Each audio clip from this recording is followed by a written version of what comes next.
آ سکتی ہیں۔ آج کے کویسچنز لیتے ہیں، ایک دو آفر بھی تھے وہ پہلے لے لیتا ہوں۔ ایک بہن نے پوچھا تھا کہ ایک شخص نے پوچھا تھا کہ دوسری شادی کے لیے بیوی سے اجازت لینا ضروری ہے یا نہیں، اور اگر بیوی اجازت نہ دے تو شوہر کیا کرے؟ دیکھیں، شرعی طور پر تو شوہر کو شریعت نے مطلقاً اجازت دی ہے کہ بیوی چاہے اجازت دے یا نہ دے وہ شادی کر سکتا ہے۔ اللہ تبارک و تعالی نے فرمایا فَانكِحُوا مَا طَابَ لَكُم مِّنَ النِّسَاءِ مَثْنَىٰ وَثُلَاثَ وَرُبَاع، تمہیں جو عورتیں پسند ہوں تم ان سے شادی کر سکتے ہو، دو دو سے، تین تین سے، چار چار سے، تو چار تک کی اجازت ہے، اور اس میں کہیں پر بھی یہ نہیں ہے کہ آپ بیوی سے اجازت لیں۔ تو جب اصل مسئلہ ہوتا ہے کہ ہم دین سے، معاذ اللہ میں لفظ کہہ رہا ہوں برا نہیں مانیے گا، کہ دین سے ہم ایک طرح سے بیزار ہوتے ہیں، دینی تعلیمات سیکھنا نہیں چاہتے ہیں، لیکن جب اپنے مطلب کی بات آتی ہے تو دین کو بطور ڈھال پیش کرتے ہیں، پھر بیویوں کو آیات سناتے ہیں کہ دیکھو اللہ تعالیٰ نے ہمیں مطلق اجازت دی ہے، تو جو دین آپ کو اس موقع پہ سہارا فراہم کر رہا ہے اس دین کو اس وقت بھی حاصل کریں جب بظاہر آپ کو ایسا محسوس ہوتا ہے کہ مجھے دین کی ضرورت نہیں ہے۔ تو اب جب آپ نے ایک آیت پیش کر دی تو پھر ذرا آیت کے اگلے حصے پر بھی غور کر لیں کہ اللہ تبارک و تعالیٰ نے ارشاد فرمایا کہ فَإِن خِفْتُمْ أَلَّا تَعْدِلُوا فَوَاحِدَةً، اور پھر اگر تمہیں یہ خوف ہو کہ تم ان دو بیویوں کے درمیان عدل و انصاف نہ کر سکو گے تو پھر ایک سے ہی نکاح کرو۔ پھر یاد رکھیں کہ دوسری بیوی سے نکاح کرنا گناہ ہے۔ تو اب بعض شوہر ایسے ہوتے ہیں جو جذباتیت سے مغلوب ہو کر بالکل ینگ نوجوان بن کر چاہتے ہیں کہ دو بیویاں ہوں تو کبھی اس کو دیکھوں محبت سے، کبھی اس کو پیار سے دیکھوں، اور ایک عجیب حکمرانی کا احساس ہوگا۔ تو ذرا ٹھہر کر پہلے یہ غور کر لیجئے کہ آپ نے وہ شرعی مسئلے سیکھے ہیں کہ جو دو بیویوں میں عدل و انصاف کے بارے میں مکمل طور پہ آپ کو گائیڈ لائن فراہم کریں گے؟ نہیں، کوئی دین نہیں سیکھا ہوا، شریعت دو بیویوں کے بارے میں کیا کہہ رہی ہے، ان کے نان نفقے کے بارے میں کیا کہہ رہی ہے، ان کے رہائش کے بارے میں کیا کہہ رہی ہے، کچھ نہیں معلوم، بس دولہا بننے کا شوق ہے، پپو بننے کا شوق ہے کہ دوسری شادی ہو جائے میری۔ تو یہ بھی ذرا غور و تفکر کریں کہ اگر آپ نے عدل و انصاف نہ کیا تو رحمت کونین صلی اللہ علیہ وسلم ارشاد فرماتے ہیں جس کے دو بیویاں ہوں اور وہ ایک بیوی کے ساتھ ناانصافی کا ارتکاب کرے تو یہ میدان محشر میں اس طرح آئے گا کہ اس کا آدھا بدن فالج زدہ ہوگا،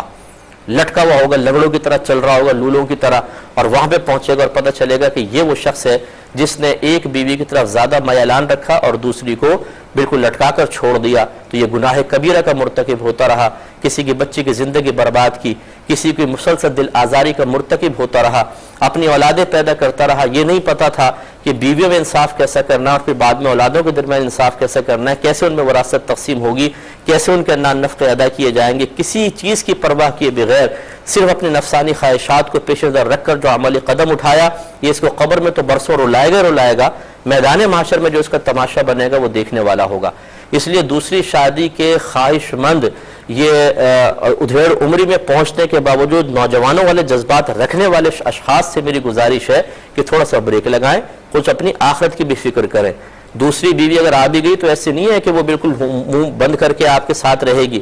ایک بیوی اتنی خطرناک ہوتی ہے، سوچئے جب دو جمع ہو جائیں گی تو پھر سر پہ بال کہاں رہیں گے؟ تو اس لیے اچھی طریقے سے ایک ہی بیوی کے ساتھ گزارا کر لیں، یہ بہت بہتر ہے۔ اگرچہ شریعت منع نہیں کرتی لیکن چونکہ اکثر شوہر نہیں جانتے کہ دونوں بیویوں کے حقوق کی ادائیگی کا طریقہ کیا ہے۔ مثال کے طور پہ میں ایک آپ کو مثال دیتا ہوں، دونوں کے لیے الگ رہائش پرووائڈ کرنا فرض ہے، ایک ہی گھر میں آپ نہیں رکھ سکتے، ایک کو علیحدہ رکھنا پڑے گا، دوسرے کو علیحدہ رکھنا پڑے گا۔ دوسرا یہ کہ نان نفقہ تو چلے جو ہے وہ ہی دینا ہوگا، اس میں تین چیزیں آتی ہیں، کھانا پینا، لباس اور رہائش، وہ آپ نے دونوں کو فراہم کر دی۔ اس کے بعد جتنی بھی اضافی چیزیں لے کر آئیں گے جو ایک بیوی کے لیے لائیں گے وہ دوسری کے لیے، مثال کے طور پہ اگر اس کے لیے پان خریدا ہے نا تو اس کے لیے بھی پان خریدنا پڑے گا، اگر اس کو ایک جوڑا بنایا ہے تو اس کو بھی بنانا پڑے گا، اس کو ایک سیٹ بنایا ہے تو اس کو بھی بنانا پڑے گا۔ یعنی نان نفقے سے پھر آگے بڑھ کر جتنا ایک بیوی پر احسان کریں گے دوسری کے ساتھ بھی ویسا کرنا پڑے گا، تب یہ عدل و انصاف متحقق ہوگا۔ اور اگر آپ سوچیں گاڑی کی ڈگی میں رکھ کے چپکے سے لے آؤں گا، ایک بیوی کو پتہ نہیں چلے گا، تو بیوی کو پتہ چلنا نہ چلنے کا کوئی مسئلہ نہیں ہے، اللہ تعالیٰ کو پتہ ہے یا نہیں ہے، اصل تو اجر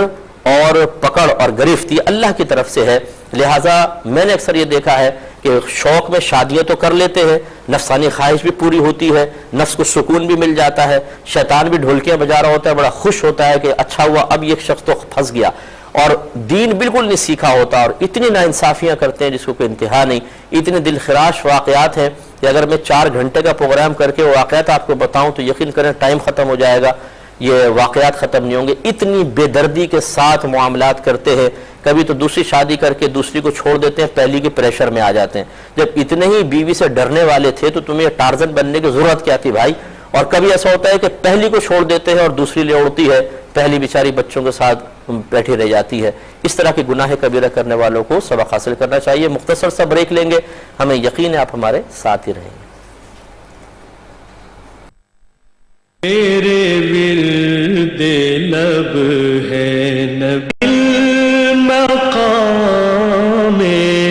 حبیب ہے. الرحمن الرحیم. تو خلاصہ کلام یہ ہے کہ شوہر کو دوسری شادی کے لیے بیوی سے اجازت کی حاجت تو نہیں ہے, لیکن اس کو دوسری شادی مطلقاً کرنے کی اجازت بھی نہیں ہے, عدل و انصاف شرط ہے. پھر آخری بس گزارش اس سلسلے میں یہ ہے کہ اگر دوسری شادی کرنا بھی چاہتے ہیں تو پہلے سابقہ بیوی کو اعتماد میں لینا چاہیے. وہ آپ کی شریک حیات ہے, وہ آپ کی لائف پارٹنر ہے, اس کے بھی جذبات ہیں, فیلنگز ہیں, اس کو اعتماد میں لے کر اجازت لے کر پھر کریں. اگر آپ کہتے ہیں کہ جی وہ تو کبھی بھی اجازت نہیں دے گی, تو پھر ہمارا مشورہ تو یہی ہوگا کہ پھر اس کے جذبات کا احساس کریں. اور اس میں صرف ایک سوچ دے کر میں آگے بڑھ جاتا ہوں, اگر آپ کی بیٹی ہو اور آپ کا داماد یہ کہے کہ میں کسی اور لڑکی سے بھی نکاح کرنا چاہتا ہوں, اور آپ کی بیٹی گھر پر آ کے روئے, رو رو کے آنکھیں سجالے, اس کی حالت خراب ہو, اور آپ اس کی قابل رحم حالت کو دیکھ کر اپنے دل کو ٹوٹتا ہوا محسوس کریں, تو بتائیے کہ داماد کو دوسری شادی سے روکنے کے لیے کچھ کریں گے یا نہیں کریں گے؟ یا آپ پسند کریں گے, یا فون کر کے کہیں گے میری بیٹی کی پرواہ نہیں کرو بیٹا, تم شادی کرو, شریعت نے تمہیں اجازت دی ہے, یہ تو ایسے روتی رہتی ہیں عورتیں, کر لو شادی. تو اپنی بیٹی کی باری آئے تو پھر آپ ڈنڈا اٹھا کے کھڑے ہو جائیں گے کہ خبردار جو دوسری شادی کی, ورنہ ہماری بیٹی کو چھوڑو اور طلاق دو. تو جو آپ کی بیوی ہے وہ بھی تو کسی کی بیٹی ہے, اس کا بھی